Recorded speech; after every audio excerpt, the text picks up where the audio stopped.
Hello everybody and welcome to a new video.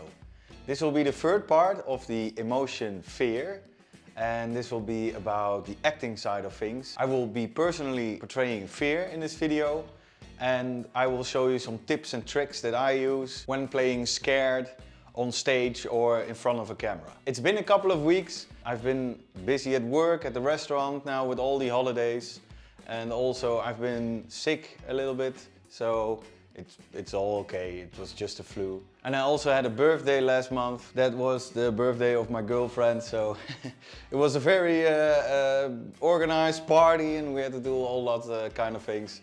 So that's why it took a little longer to make this video, but as I said in the previous video, I like to make quality over quantity. Alright, so let's begin with playing fear on a stage or in a wider shot, when you have to play fear very big. Portraying intense fear can involve tension in your body and also some trembling maybe. If you're really scared, you can be like this, you know. I've also showed that in a previous video with Bo is Afraid, when Joaquin Phoenix is very much trembling and holding this tension while he's almost getting shot by the police officer. You can also see that his eyes are very big. He's like, oh, don't shoot me. And the corners of his mouth are like down. So you can see that when I do this, you know, trembling and using the mouth corners and the big eyes, you can already see that I look more scared. And this is important because if you're in a theater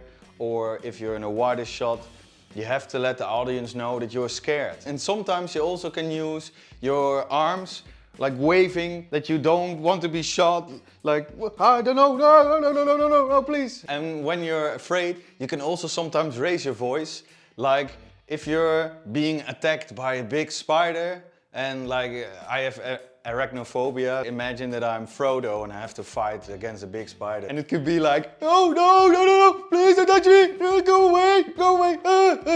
And you can often use the desperation in your voice. And you are very desperate to get out of this situation and you don't want to be in it. So you feel the tension gradually building. Like, oh crap, I need to get out of here, you know. Please let me out of here.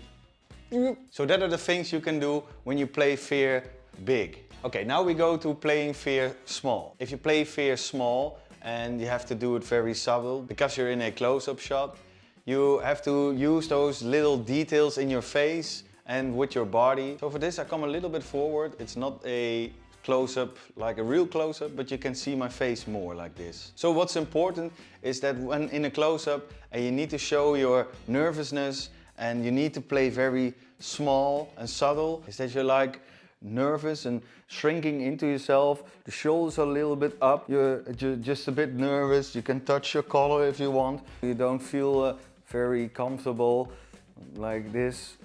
And what I'm doing right now is also touching with my hand, but yeah, that's used for bigger shots. But you can use it in bigger shots if you want. You can be like, you know, because it's fear, but small. It's just an example because when you play fear big, you mostly in a wider shot and then you use your arms. If you do that in like a close-up, it's like this, so yeah. So you have to know what's in the shot and what not. So if you use your arms like this, it would look very weird. You can also be very silent and maybe stutter a little bit, like this, and furrow your eyebrows like this, because you're contracting those muscles because you look very afraid and worried. And this also represents that you're very worried about something. So you can also use those corners of your mouth again, like you are being haunted by a ghost or something. And I don't like being here. I really want to go out. I need to get away from here, you know. It's not safe in my own house. And what I'm also doing is getting tension in my jaw and a trembling lip, like, and licking your mouth is also a sign that, well, dogs also do it. It's just a fun fact, but they lick their mouths when they're scared. You can also see that with humans that are just like, you know, I don't know what I'm doing here. Another key thing that you can do is look away from the thing that is scared. If you have a conversation with a boss that has a scary role, or you know that you as a character is in trouble and maybe a police officer wants something of you, you can look away. You can play it like this, Like, I don't know, I don't know where I was. I was at 7-Eleven when my mother was driving her car home. So you're looking away to avoid the threat and don't want to be noticed. You're like the kid in the school when a teacher wants to ask a question and you're like, don't look at me, I'm not looking at you. So that's a thing that some people do. But also, you can also stare at someone. It's like, you know, when something is scary and I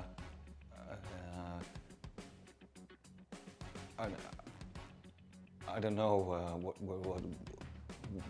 what I need to do. Please, can you go away? Because I'm a little bit scared right now, and I also use those glances like, please. So you can use a combination of both, but it depends on the situation, you know. Like I said, if the policeman comes into your house and wants to investigate you and you feel unsafe, and the things that I say are just some random words, but when you're in a scene and you have to make the audience clear that you're nervous, and like I said, you can touch this and, well, maybe touch your hand or are sweaty. It's pretty warm here, so I'm also feeling sweaty. But they can also do it with the art department, that they can make you more sweaty and more nervous.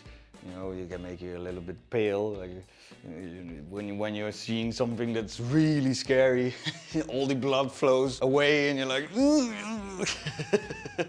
yeah. I forgot to say, by the way, that if you play big, you can also pull your shoulders up, like, to get this tension in your body, and you can also use that when you're playing subtle. So that works with big and small. What also works with both is that you breathe heavily.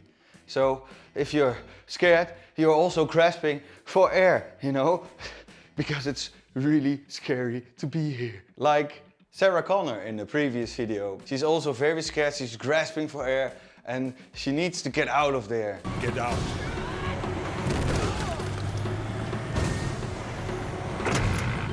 So those are some tips and tricks that I use and the technique. If you have any questions, if you want to see more, if you want to see some examples, please let me know in the comments. If you like the video, well, please like it. And if you're not subscribed, please subscribe. I will be making videos as much as I can. I will be making a video about the last basic emotion that I will be discussing, and that is sadness. So, I hope you have enjoyed the video, and I see you in the next one. Bye bye!